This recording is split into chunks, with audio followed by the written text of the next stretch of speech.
Our new sector was in the Forêt de Champs, southwest of Saint-Dié. Our mission was to prevent American access to the road junction in Corsieux. In the area of the nearby small town of Vannemont, there was very heavy fighting with the Japanese, who tenaciously attacked over and over again. Our Lancers were rather shocked and bitter. "The Japanese are our allies, aren't they?" they asked. "Are they, too, fighting us now?" In a narrow valley, German units had encircled a battalion that came from Texas. The Hawaiian Japanese of the 442nd Infantry Regiment had been ordered to get them out of there at any cost. It meant bad business for the Americans. To get about 300 Texans freed, some 800 Japanese were killed or wounded. A report about this fighting, in which mostly our division was involved, appeared in Reader's Digest in 1960. After these battles, I was informed that the Personnel Office had named a new commander for Grenadier Regiment 308. My Oberst, the previous regimental commander, was named commander of the Salzburg-Berchtesgaden Security District. Before he departed, he informed me that I had been recommended for the Knight's Cross by General der Flieger Petersen. I could only think of how Papa Schulz had been recommended for the Oak Leaves to his Knight's Cross before he was replaced in Russia. Maybe I had contributed to this relief by my sometimes quite unorthodox behaviour. If the division commander had insisted on retaining me as a regimental commander, he would have succeeded. General Major Schiele was fairly new, though, and did not know me very well. Besides, I had spent much of the last 2 months actually under the command of another division. Additionally, his official expert for personnel was not my special friend, which I would understand only much later. The appearance of a successor, who was senior to me and had also completed a course for regimental commanders, was probably a special grace of fate for me. Once, in 1943, I had interfered with my fate and then made up my mind never to do it again. One of the battalion commanders, whom I personally knew well and valued a lot, became successor to Oberst Kaiser in Grenadier Regiment 326, but only lasted a few weeks before being killed in action. My successor, too, led the regiment only for a few weeks before being interned in Switzerland. After I relinquished command, the division considered giving me command of the Division Fusilier Battalion. This was a fairly elite unit, which was used for reconnaissance, screening and other light infantry duties. I assume that some gentlemen higher up did not agree with my assignment to command this unit. General Petersen, as well as the commanding general of 19th Army, General de Infanterie Wiese, had not forgotten my 6 weeks of defending Le Thillot, the gateway to the Busang Tunnel. I was destined for further regimental commands. In position on the Schlucht Pass, an equally important location, was a mixed unit the size of a regiment, made up of volunteers including Azerbaijanis and Germans. The incumbent regimental commander was an older Oberstleutnant who was obviously tired of the war. I was ordered to take over his command. Thus began my last combatant assignment of World War I. I inherited a regimental staff consisting of men mostly older than I. One of the messengers had been an actor before the war, another was an opera singer, and so forth. As a driver and orderly, I got a Bavarian freight hauler, my loyal Joseph, with whom I enjoyed 30 years of dear friendship after the war. I visited him and his family quite often in his lower Bavarian homeland. He had a kind-hearted Austrian wife, who was his genuine life partner, staying by his side through better and worse until his death. Nevertheless, from a military point of view, over the next 3 weeks, I experienced confusion and disorganization that was unbelievable. Only a few days after assuming responsibility for the defense of the Col de la Schlucht, my staff and I were ordered to the southern edge of the Vosges Mountains. The 1st French Armoured Division and the 9th Colonial Division had broken through south of Belfort and reached the Rhine along the Swiss border. I assumed command of Grenadier Regiment 490, which, together with other units, was deployed southeast of Belfort to protect the southern flank of the 19th Army. The local commander was General Major Rudolf von Oppen, a quite courageous gentleman, who was especially candid when expressing his opinion. "You know, my dear Gross-Johann," he said during our short orientation talk, "some time ago I was invited to meet Herr Himmler. Actually, he is quite a nice guy. It's unimaginable how much blood is stuck on his fins." He really said fins. My command post was in Brebot, about 11 kilometres southeast of Belfort, just on the southeast bank of the Rhine-Rhône Canal. Late on the afternoon of the 19th of November, French tanks attacked in great numbers from the woods to the south, and we had nothing with which to oppose them. The only chance of saving the soldiers of Grenadier Regiment 490, who were entrusted to me for a short time, from the tanks was to use the canal a few hundred metres behind us as an obstacle. I ordered a withdrawal behind this natural tank barrier during nightfall. Naturally, I asked no one for permission. This time there really was no opportunity to do so. The mission to protect the southern flank of the 19th Army could be accomplished from behind the canal as well as, or even better than, from before it. The next morning, General von Oppen called to tell me that 2 gentlemen from the staff of Army headquarters wanted to interrogate me at noon because of my evasion behind the canal. But personally, the General agreed fully with my decision. Towards noon, I appeared, as ordered, at the General's command post, where the 2 gentlemen were already expecting me. One was an Oberstleutnant IG, the other a judge advocate. I described the previous evening's situation to them and explained that the enemy attacked with about the same number of tanks as I had infantrymen. Besides that, we had no armour-piercing weapons at our disposal. Then I told them quite briefly about my experiences during the first weeks in Le Thillot, where I was also left alone with my fate. I explained that I had been in the business long enough to have learned that these days one could rely on one's own judgment as a soldier. The 2 gentlemen were quickly convinced and assured me that, based on statements by the General, they would not raise any complaints against me. With this, the case was dismissed. The same day, Grenadier Regiment 490 was attached to the 198th Infantry Division, which had been moved here to the south to defend against a French penetration of the Belfort Gap and subsequent breakout onto the plain of Alsace. This would not have been possible had I not brought it to safety behind the canal the night before. As mentioned, it was again almost the same situation as in Le Thillot, which also could only be defended because I did not execute a senseless order. The regiments of the 198th Infantry Division on my eastern and western flanks lagged behind, but my old bunch in Grenadier Regiment 308 followed me as my regiment advanced until we reached the Swiss border in the foggy darkness. Of course, I did have a great advantage with the support of the Jagdpanther battalion, but my leading infantry battalion, attacking along the road, nevertheless sustained considerable losses at the hands of the French, who tenaciously defended the cemetery in Souasse. Ultimately, in the course of the next few days of battle, my old regiment, to which I had belonged for almost 4 years, became more and more compressed into a small area near the Swiss border. They were finally faced with 2 choices: internment in Switzerland or being taken prisoner by the French. Understandably, they preferred the former option. General von Horn, our former division commander from Russia, who by now was the German military attaché in Switzerland, of course took special care of his former regiment as far as it was possible. In the evening hours of the 21st of November, I was wounded in my left hand by a small shell fragment. The splinter penetrated my thumb, causing such severe pain that, together with great fatigue, I became quite sick. Early the next morning, I was operated on at a dressing station and then returned to my outfit. Grenadier Regiment 490, which I was leading until then, left the control of the 198th Division the same night and returned to its 269th Division. For me, it meant the final departure from my old division. Thereafter, I again took charge of my job at the Schlucht Pass. The next 2 to 3 weeks went by relatively calmly, at least for us in the pass. The early start of winter, most of all the heavy snowfall, created a situation in the high Vosges mountains. Schlucht Pass is 1150 metres above sea level, which made any fighting seem almost impossible.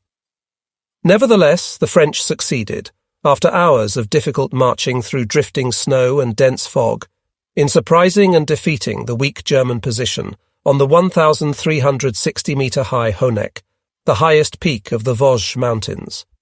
The peak was not in my sector, but in that of our neighbour to the south, the 269th Division, to which I was actually subordinate.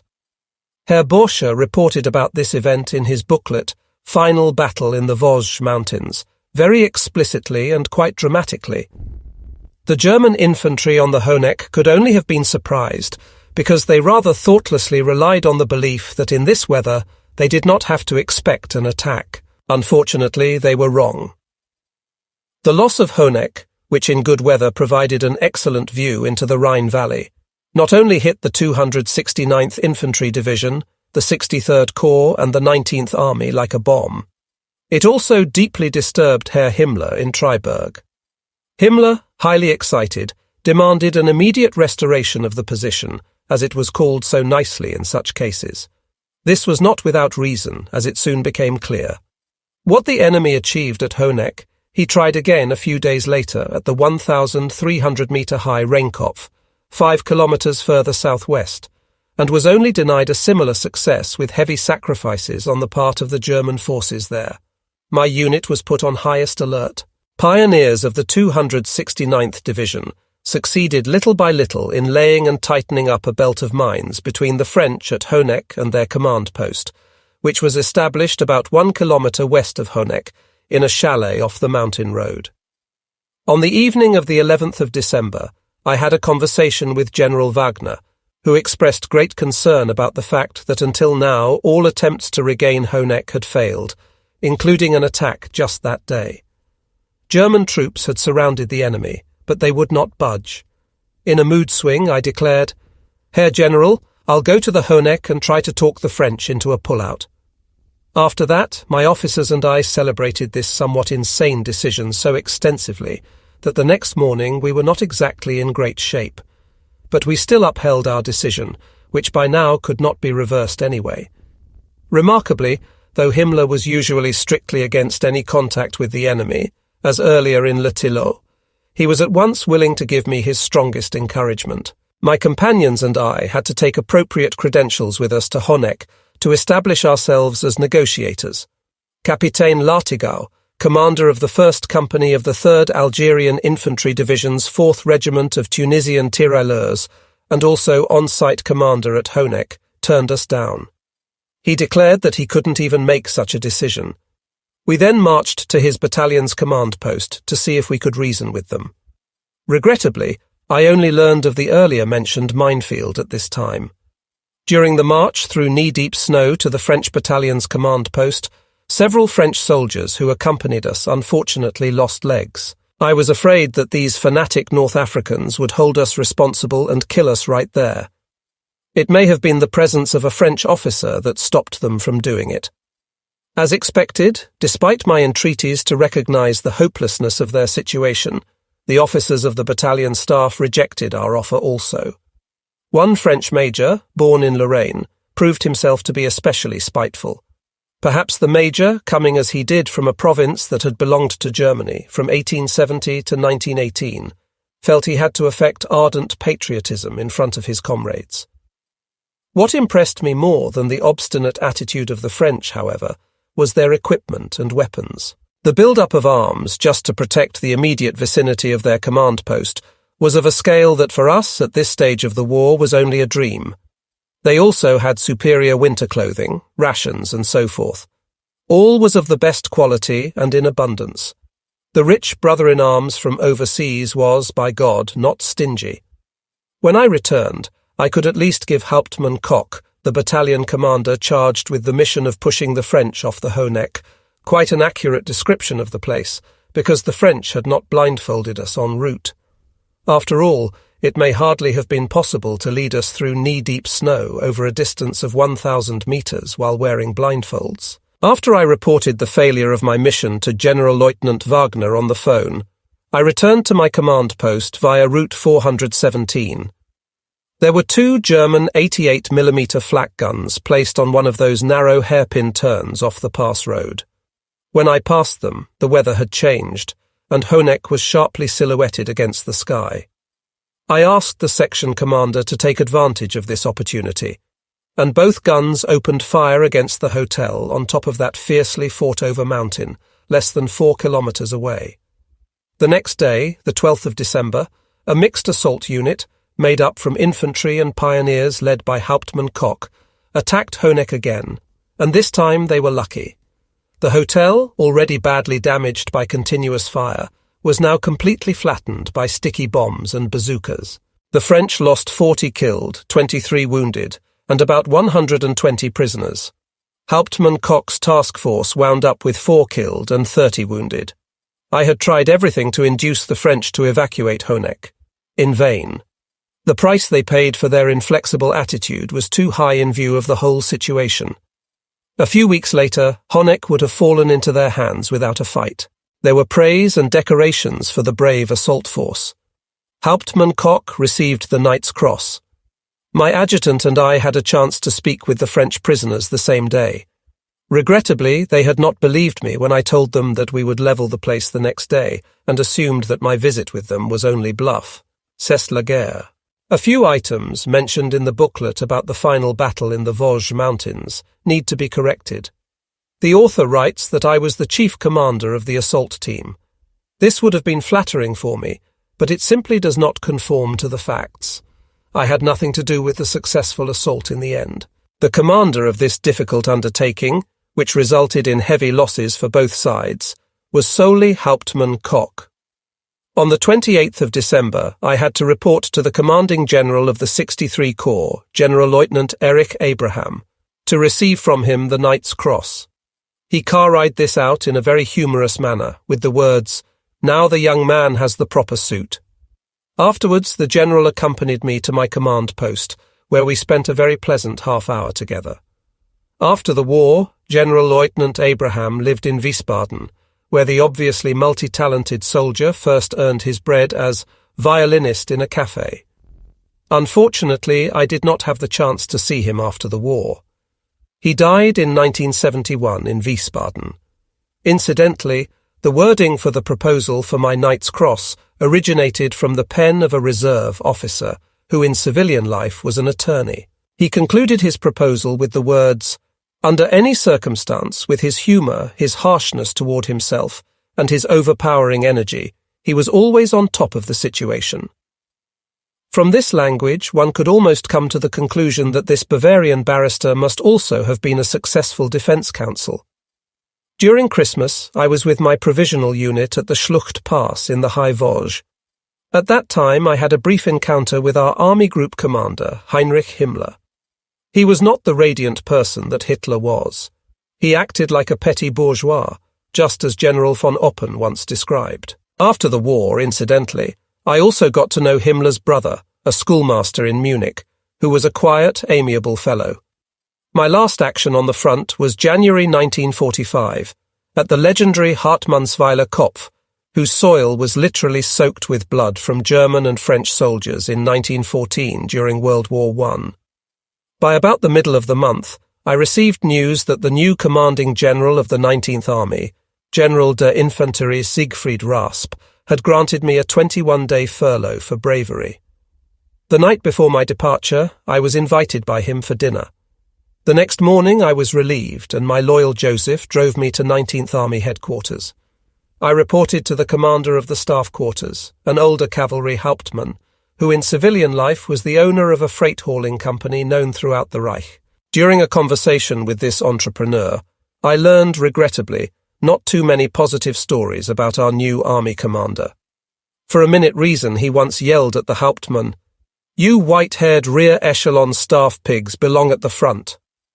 The adjutant, Oberstleutnant von Arnsberg, formerly of Cavalry Regiment 14 in Ludwigslust, consoled the enraged officer by advising him to consider this unjustified outburst as the rantings of a drunkard, and not as a remark of his chief commander. In the evening, when I marched to the station of the staff quarters, I was not quite sober anymore. When I therefore apologized to Herr von Arnsberg, he uttered quickly and dryly, "This isn't noticeable here. The commanding general is full every night." He actually expressed himself yet a bit more drastically than that. The dinner took less than half an hour. Then I could return to my quarters, supplied with a pass for leave. The new army commander had replaced General der Infanterie Friedrich Wiese, a Schleswiger who had served in the Hamburg police after combat in World War I. Himmler had him fired in the manner of his lord and master, as a scapegoat was needed for the forthcoming end of the 19th Army in the Vosges Mountains. General de Infanterie Raspe was chosen as the replacement. He had commanded the 335th Infantry Division in the east, and also the 78th Infantry Division. One always expects true miracles of people who at some time had previously enjoyed success. General Raspe was an officer of the General Staff and of the same age group as Jodl, Speidel and Husinger. Of course, he couldn't change anything regarding the situation in the Vosges Mountains either. The next morning, my faithful Joseph took me to Freiburg im Breisgau, from whence I started my trip eastward. At this point in time, it was already clear that I could not travel home to East Prussia. I took a long break in Berlin, though. A nurse I knew from Russia managed to get a room for me for an overnight stay near the Friedrichstrasse railroad station. In 1943, when I went to the east for the second time, she and I were in the same train compartment, and from then on I had her home address. She was a young woman who didn't really fit into the scene of those days. As a 17-year-old, she, the daughter of a Prussian government official, became pregnant.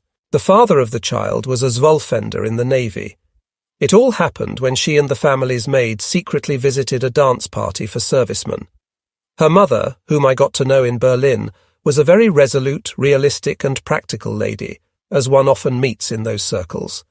She energetically discouraged her daughter's plans to marry the Navy man. The mother led her daughter through the elegant family home, explaining to her, "This is the ambience in which you grew up. Do you want to spend the rest of your life in a two-room apartment among the petty bourgeois?"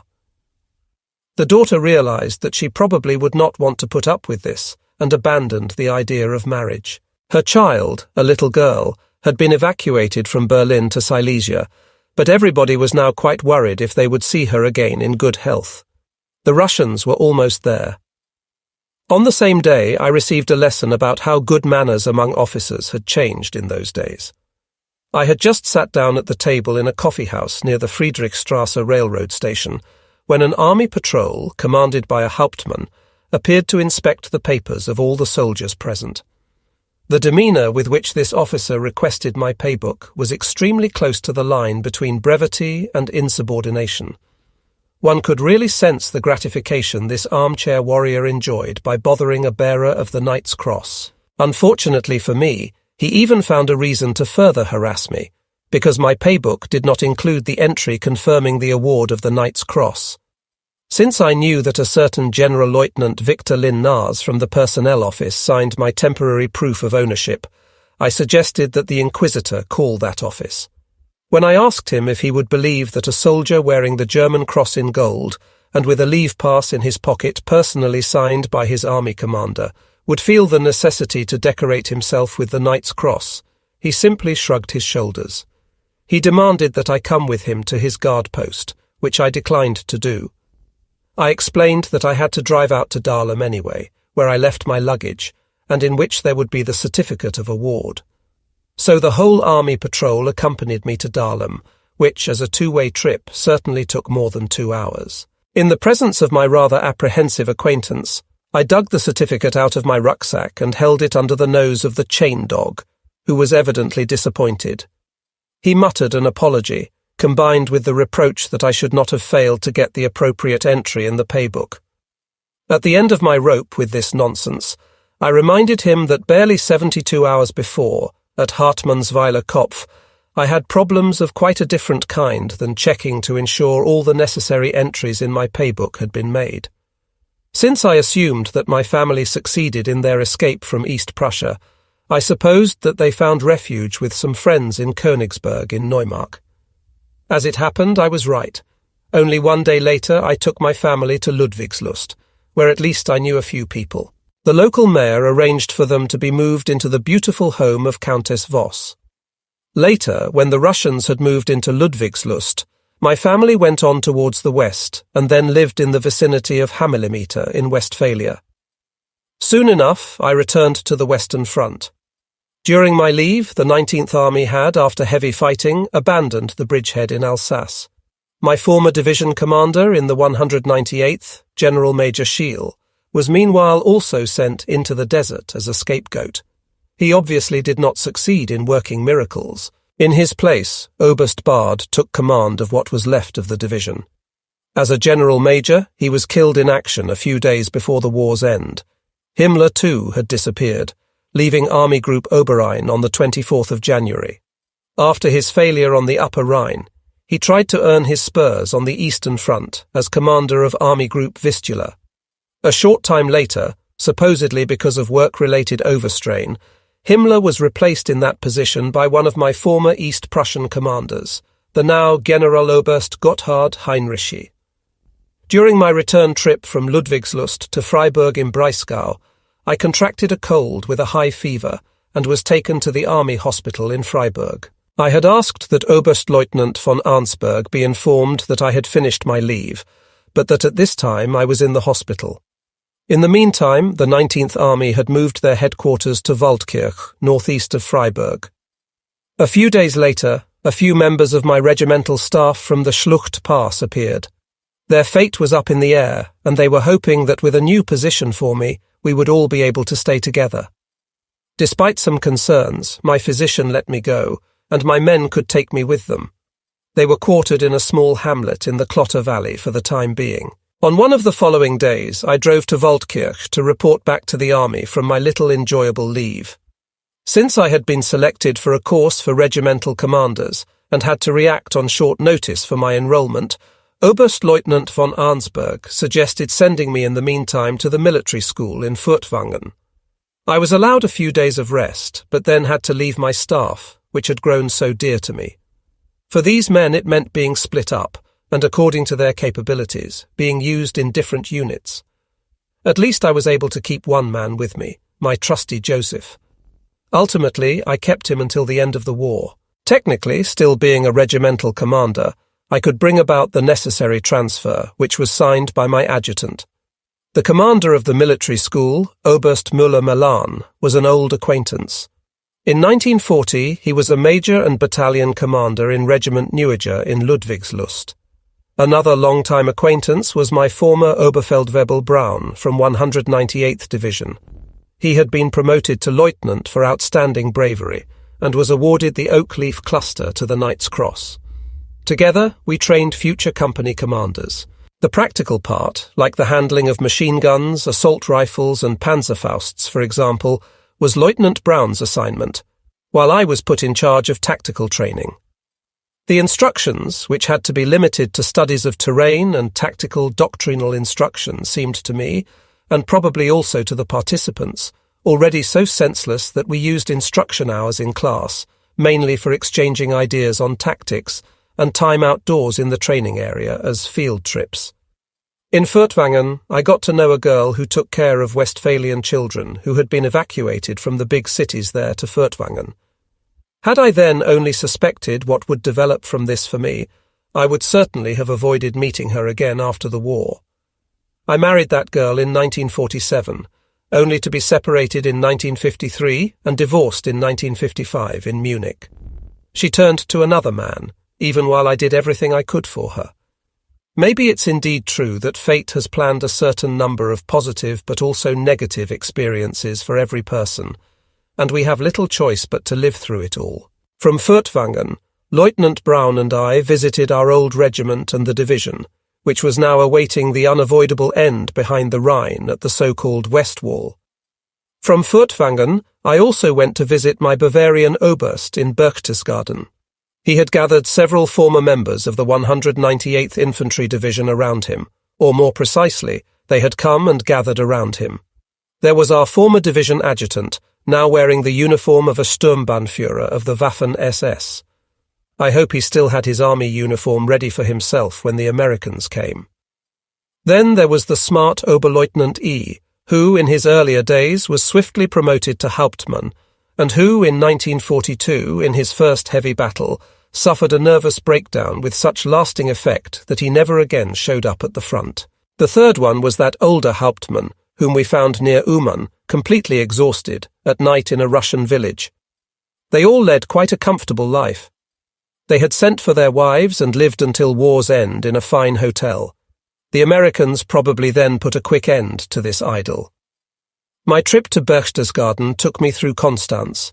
When I got off the ferry, I was very surprised to find my strapping Oberstleutnant of the Reserve Training Regiment from Dijon and Auxerre standing on the pier. I had left him a little over a year ago as an Oberleutnant, and now I stood before him, a major, decorated with the Knight's Cross.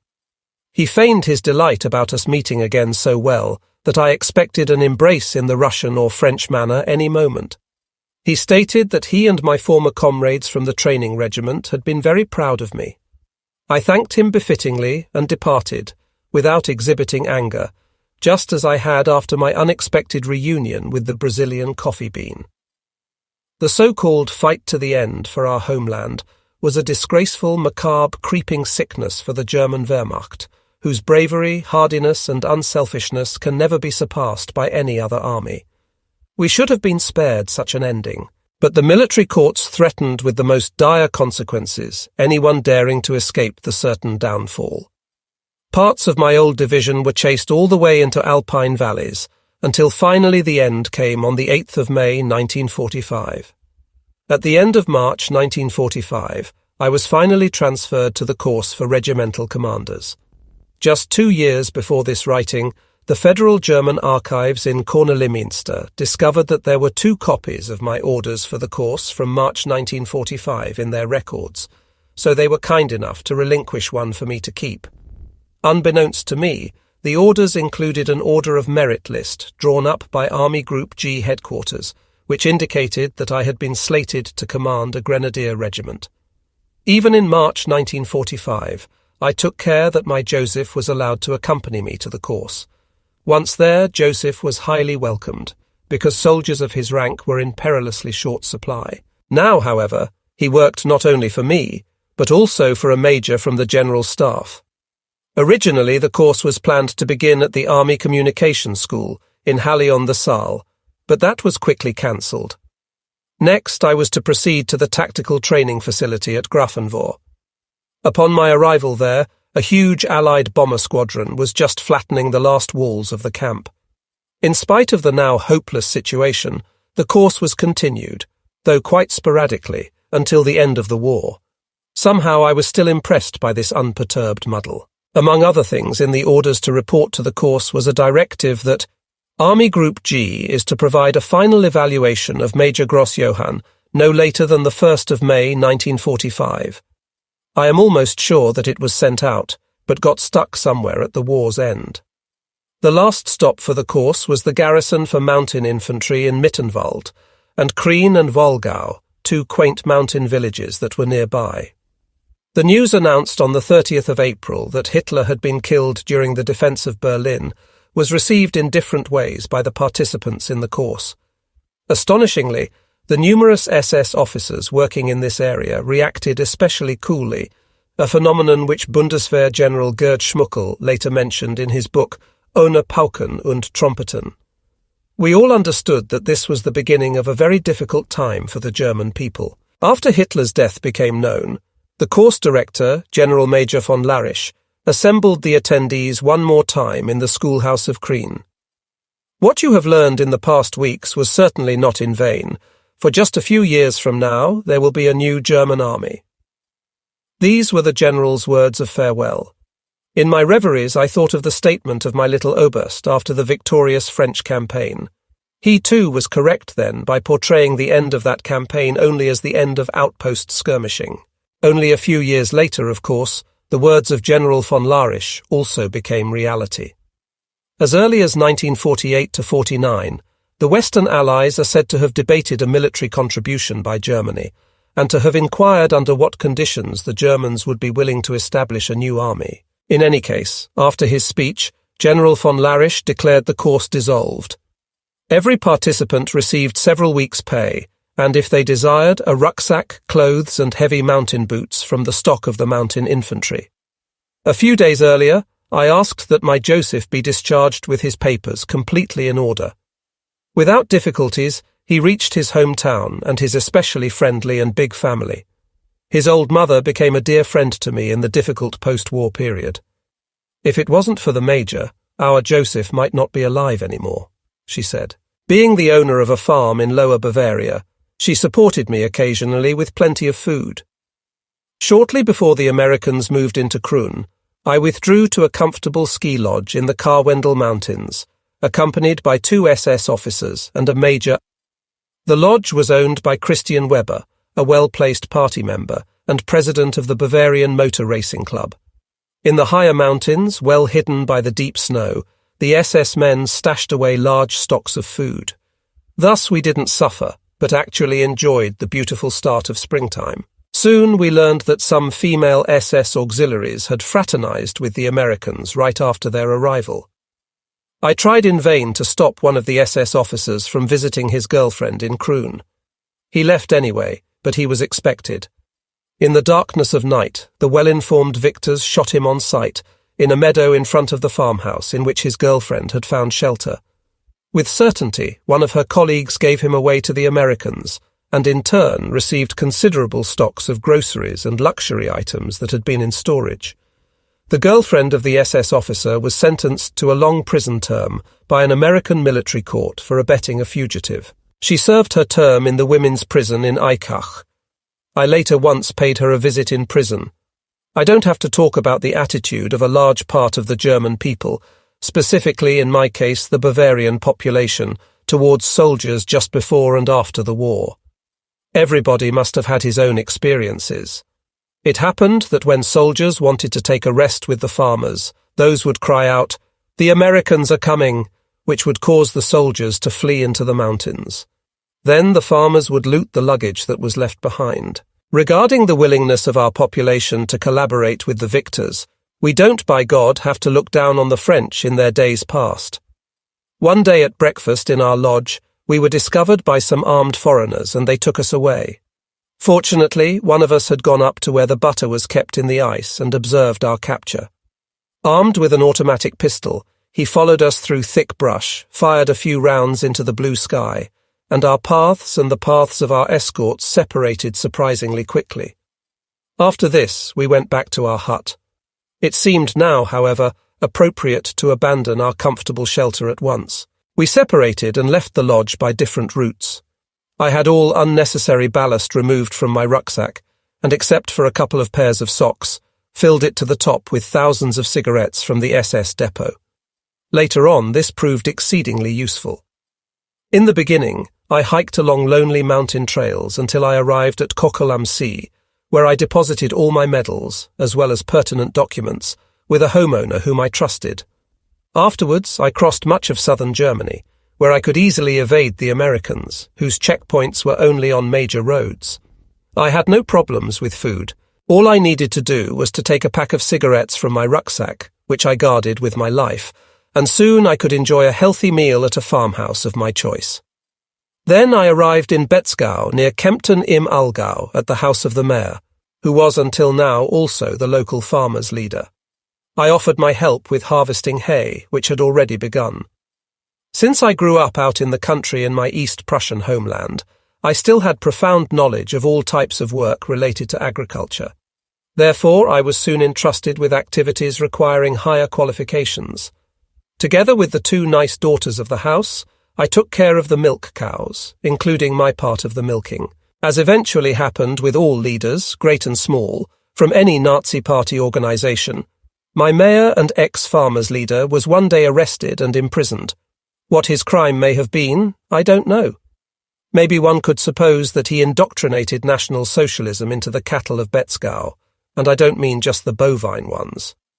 General George S. Patton, Jr., opened the camp doors soon after the war's end and sent all the little fish home and in many cases back to work. He paid for that by losing his post as commanding general of the U.S. Third Army. The mayor's nice wife asked me if I could not at least stay until her husband would come home.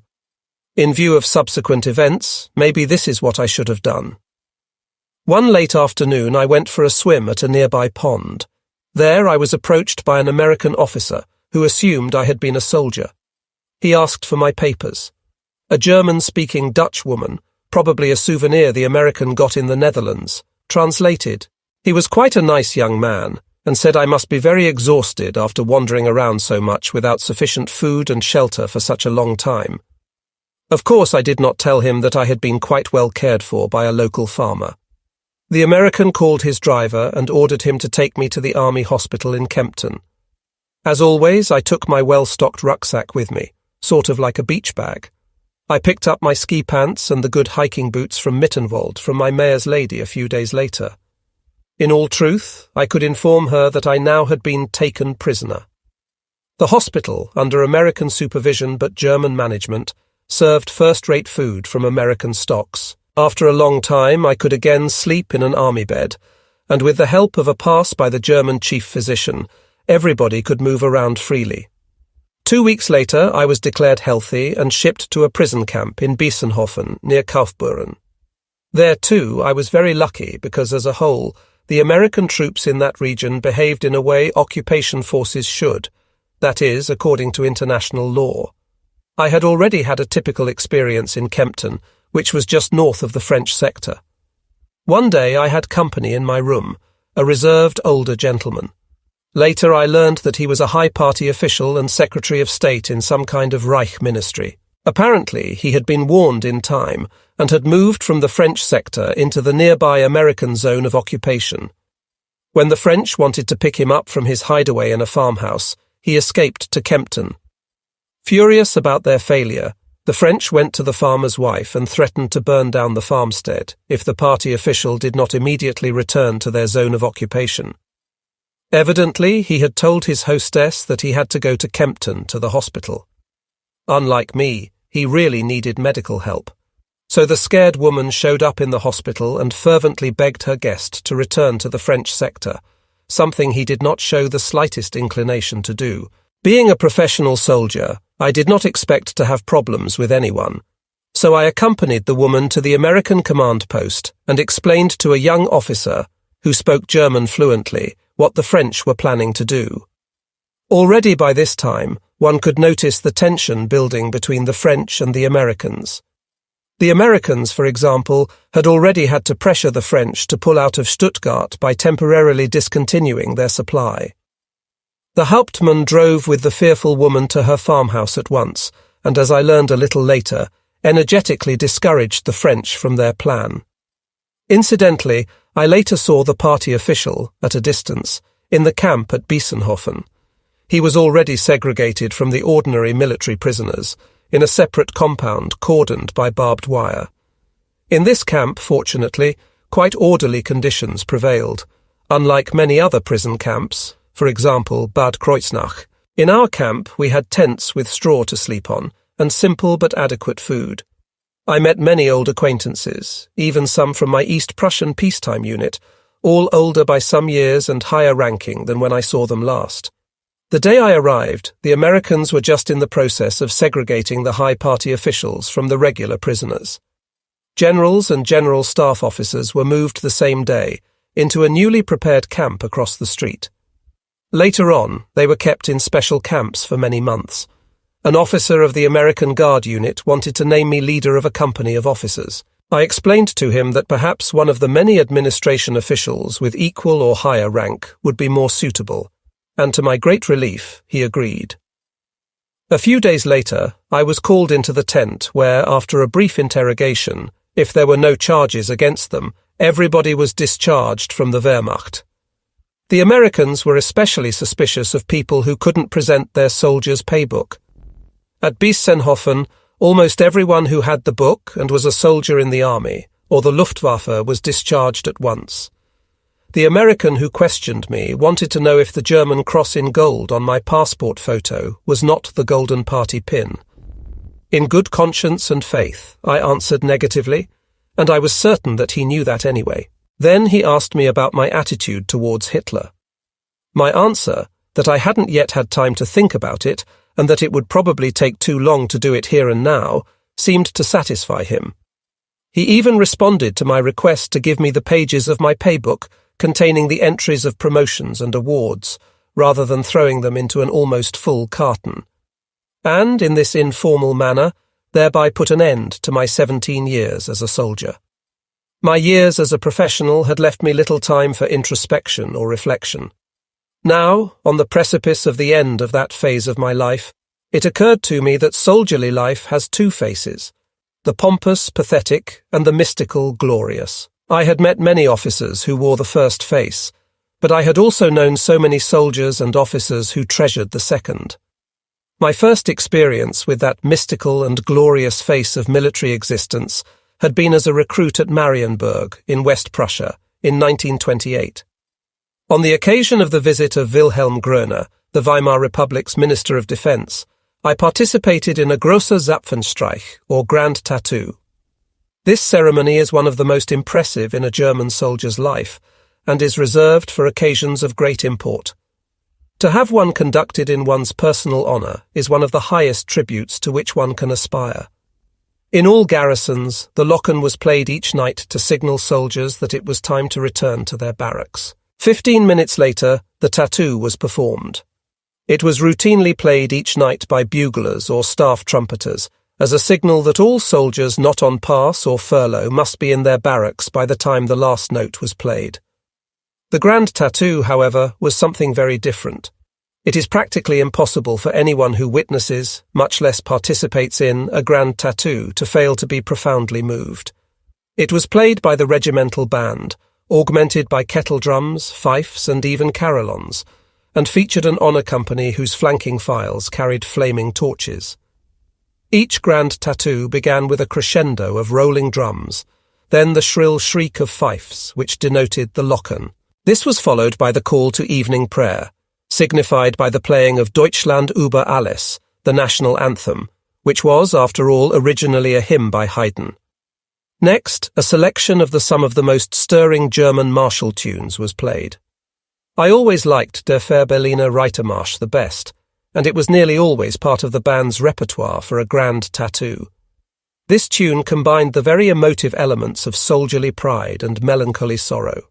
Count Moltke, the elder, its creator, must have been a very intuitive and sensitive man to be able to so effectively reflect these fundamental emotions of every soldier's life through the media of rolling drums, skirling fifes, and trumpet fanfares.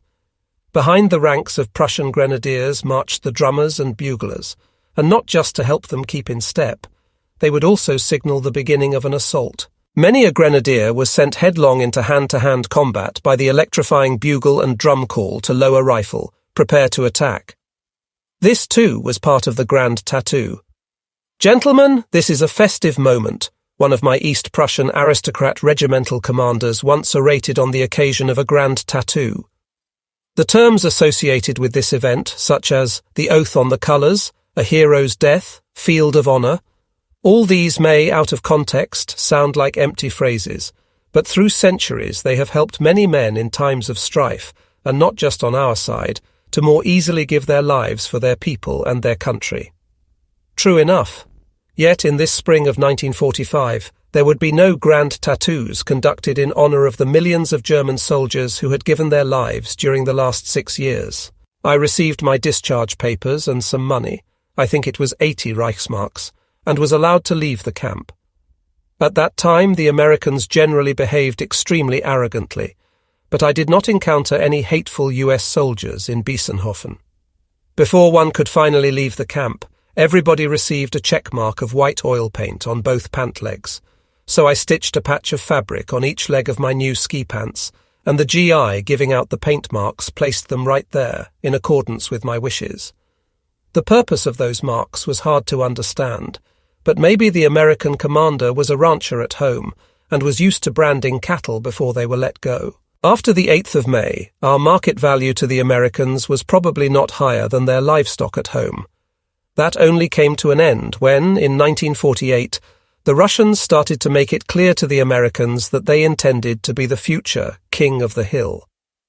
Before the discharge ceremony, a pathetically far cry from a Grand Tattoo, I had bundled up my humble belongings and left the camp as an orderly, released civilian. Outside the barbed wire, I took several deep breaths. I survived, I was healthy, I was free. Everything else would fall into place. Never again in my life did I experience independence and freedom as something so beautiful as at that moment. As a Zollfender, I had extended my military service by some unpleasant years, but as of now, it was finally finished. Quite differently from anything I could have imagined in 1928.